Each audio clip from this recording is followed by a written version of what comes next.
My name is Denielle Emans, and I would first like to thank IIT for hosting this wonderful conference. Like many of you here, I love typography, and I'm very interested in multilingual publication design particularly. I believe that as designers, we have power to make a difference in the world with our choices and the kind of projects that we take on. So I'm going to talk to you about a project that I did this past summer and have been working on since. I'm not going to be able to cover all parts of it, but I'll do my best to kind of touch on the key points. As mentioned, I do work in Dubai. I've been there for a year, or just under a year, teaching at Zayed University. But the genesis of the project that I'm going to talk to you about began when I was teaching in the US at a small private women's college called Peace College. It's actually in North Carolina. It's such a small campus that collaboration happens very seamlessly amongst departments. So the project that I worked on, I actually collaborated with an anthropology professor, a Spanish professor, and myself, and then a group of students in all of those departments. So this past summer, we found ourselves in the Yucatán Peninsula of Mexico, in a small village called Yuncu. Has anybody here been to Mexico before? 1, 2, 3, a few people. It's a wonderful country, and it has a lot of opportunities, both typographically, culturally, and language-wise. So a couple examples of some of the great typography found throughout there. So you might be wondering, why were we in Mexico? The anthropology professor, Spanish professor, and graphic design professor. We found ourselves there because none of us could kind of erase from our minds this fact that we had heard.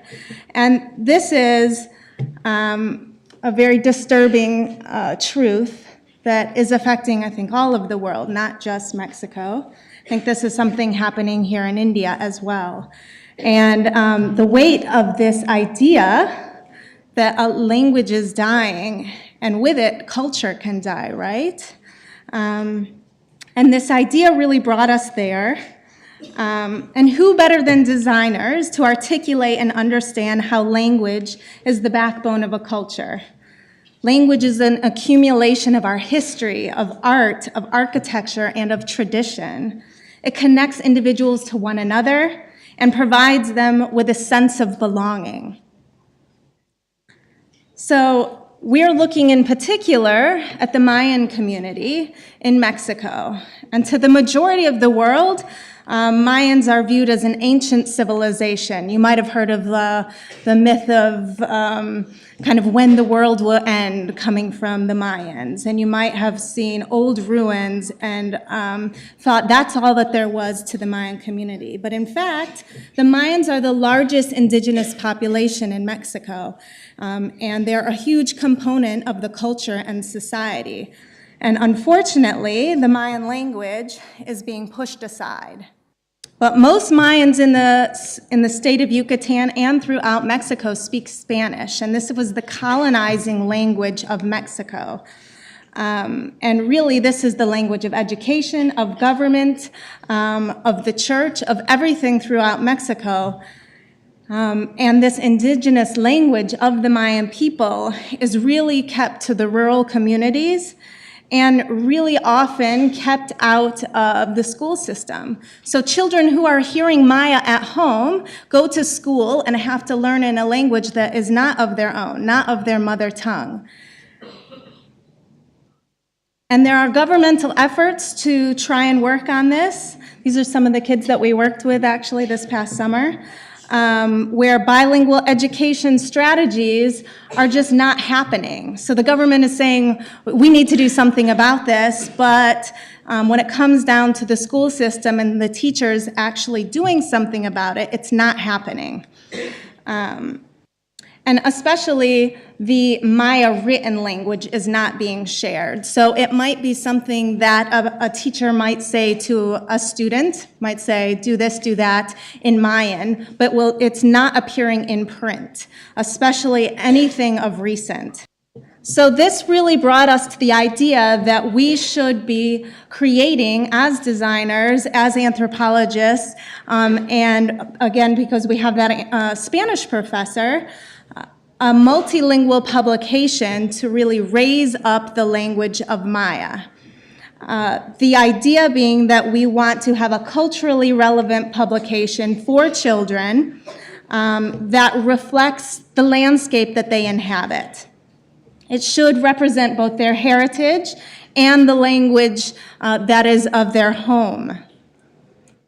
So these are a few of the classes that we had this summer with different groups of children, different age groups. And this immediate need for multilingual publications in schools and classrooms across the peninsula provides a rich context to explore the role of narrative, of design, of typography. And so during this time, we conducted research, we ran classes, and we even interviewed both children and leaders and community members of the Mayan village that we were in. So our project goals for this project were to produce a set of guidelines. It's by no means all-encompassing, but we felt it was important to begin this process, right? We need to start somewhere. So to produce a set of guidelines for multi-publications in the Yucatán Peninsula to address this need. We wanted to develop a publication, at least one publication as a beginning point to show what might be suitable for the children in Mexico that are of Mayan descent. 100% of the proceeds from the book would go back to the community that we were serving. So the idea was not about making money, it was not about any of these things, and all of the money for the printing of the book has been done through a grant. So all of this money will go back to that community. And this is really important because it's such a poor, small village that they don't even have an internet tower. So they can't even get internet in the village, and they have to go to a larger city just to get internet. So the foundational needs are there and very prominent. And then our long-term goal is to promote the value and importance of Maya throughout the peninsula. We want it to stand up beside Spanish. We're not saying that Spanish should be devalued, that it should go away, but that Maya can stand up next to it. Right now, English is actually being spoken as a secondary language rather than Maya. So our multilingual publication design objectives, we really needed to figure out as designers how to approach the problem. And the primary design objective of a multilingual publication is to create an effective layout that equally represents each language to young readers. In our case, we actually wanted to raise up Maya a little bit more than just equaling it out. The publication should equally balance typography, applying size, weight, color, and quality of scripts consistently across all languages. Now, there's a lot of challenges when it comes to multilingual design for children and multilingual design in general. I think we're in a great context to explore that, and I'm also exploring that in Dubai myself. Design challenges arise due to the distinctive typographic features of each language, so varying line length of each translation, and this is all in Latin typography, so even those translations can cause quite a bit of difference between each one. The illustration style for each culture, practical limitations such as budget, these all play into the kind of things you're having to grope with as a young designer or as any designer would. And then there's this idea of the unintended or intended meaning of each design decision, and they can very much be amplified by how they appear together on a page. So design tells young readers as much about cultural codes and social values as the story itself. A design treatment can suggest that one language is more important than another and result in a negative attitude towards that other language. So if you are devaluing, say hierarchically, a second language, and it's the language maybe of the mother tongue, you might not be actually solving the problem you're looking out to solve. So translations cause a lot of issues. Effective, well-written translations often create unpredictable results. A concept or phrase may translate concisely in one language, but require extensive explanation in another. So we're thinking different word counts, different line lengths. In this example, we're just looking at the exact same phrase in English and Spanish. Which of them has, which is taking up more space is very obvious, right?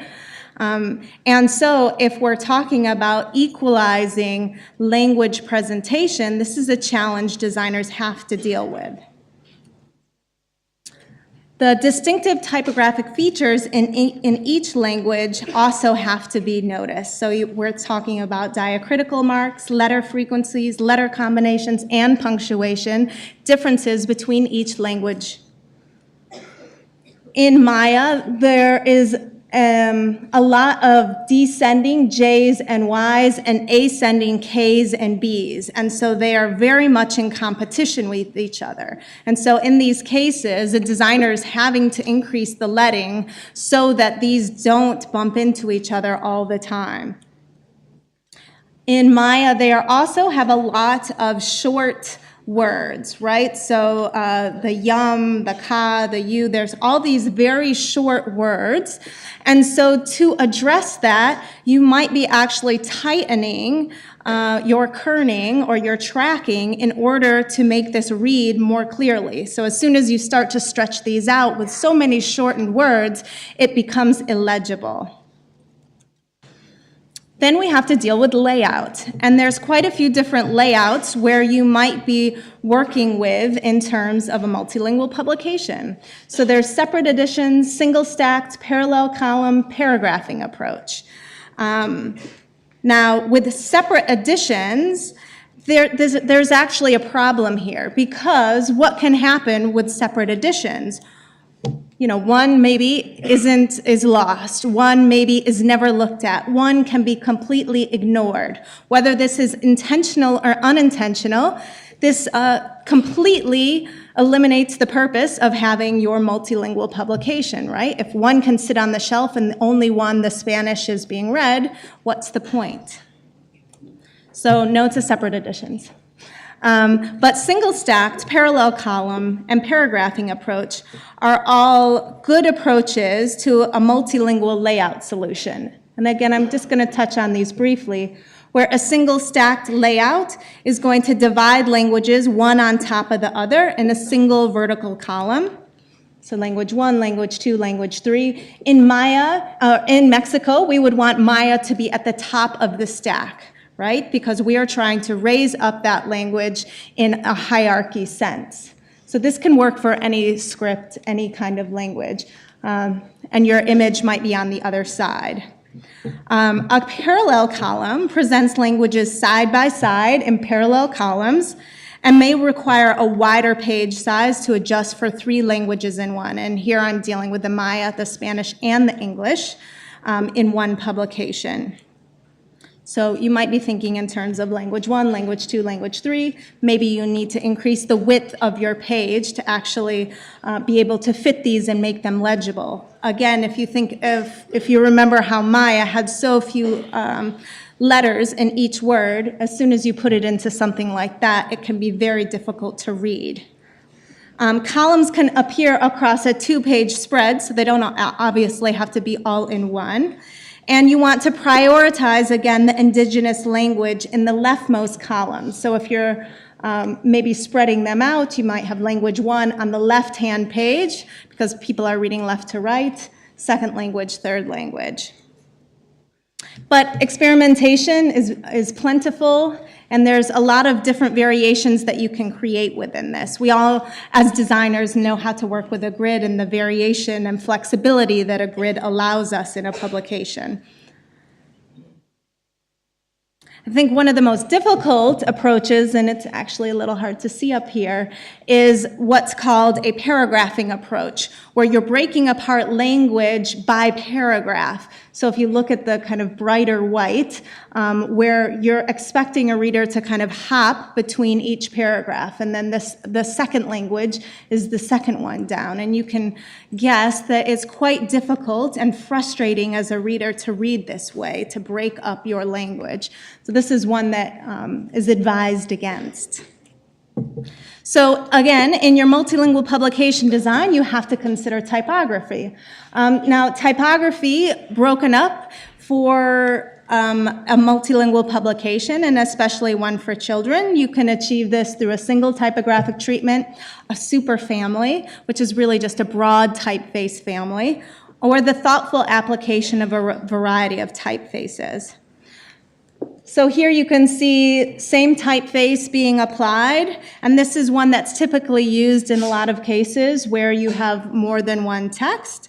For children, this is difficult because they have a harder time distinguishing between these chunks of information. And so to be able to pull one out, you might utilize color or a background color to really make this more legible. An extensive typeface family, this is one typeface family, but it has a sans, a serif, and a mix all within it. And one that is designed specifically to have the same visual weight can accomplish more distinction between these letters, or these texts. And then again, we know as designers that by putting the language into multiple typefaces can of course create this distinction more. And for children, really the color addition can do a lot for their understanding and a lot for them being able to distinguish these languages. And there can be times where you are pulling out vocabulary words similarly in each text so that they can maybe pull out the words that they're learning. And so just by bringing a bold or an all caps to something, then the child can pick up on those. So I'm going to quickly talk about the publication that we worked on. And what we were really trying to do was to develop a suitable publication for Mayan children living there. We really were trying to apply all of this knowledge that we'd been researching. While we were in the community, we interviewed this beekeeper. He's actually considered a community leader, about the Melipona bee. Has anybody heard of the Melipona bee? No. It's actually a stingless bee that makes wonderfully sweet honey. It's very native to the area of the Yucatán Peninsula. And what he's been able to do is hybridize this bee with an American bee and make very calm bees there. And it's a small-scale economy for this community. It's also used as a sweetener, as most of us use it, but also can be used for medicine. So we, after having this interview, this is actually where the bees are kept. You can see in the top left-hand corner these logs. The bees actually live within the log. And you can see this little guy here in the top right corner. He's a guard bee. And he sticks his head out of just the side of a log and protects the hive. And any other bees that try and come in, he basically blocks the way from them. And so there's this wonderful story already there for us to take hold of. So we created a book called Have You Seen a Melipona Bee? And you can see in the middle here, the Mayan language is the one really coming to the forefront of the page. Spanish is above, English is below. Sorry, that doesn't look that good on screen. And we're really trying to bring to the forefront the Mayan language, right? We're really trying to emphasize this, but also represent the other languages for the children. And the story takes the children on a journey through the Yucatán Peninsula, introducing them to animals that are native to the area. So he meets a crocodile, he meets a monkey, and what they're doing, oh, it looks terrible up there, I'm sorry. What they're doing is really introducing these different animals to the children.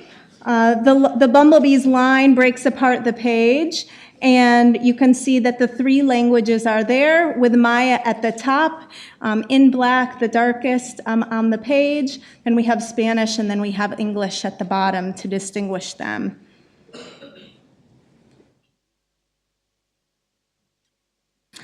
So for me, it's critical for designers to explore the role that design can have on making an impact on the world.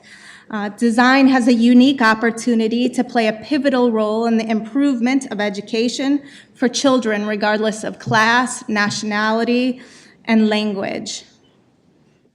I want to remind you of this earlier statistic and wonder, as designers, as typographers, what can you do to help solve this problem? Thank you.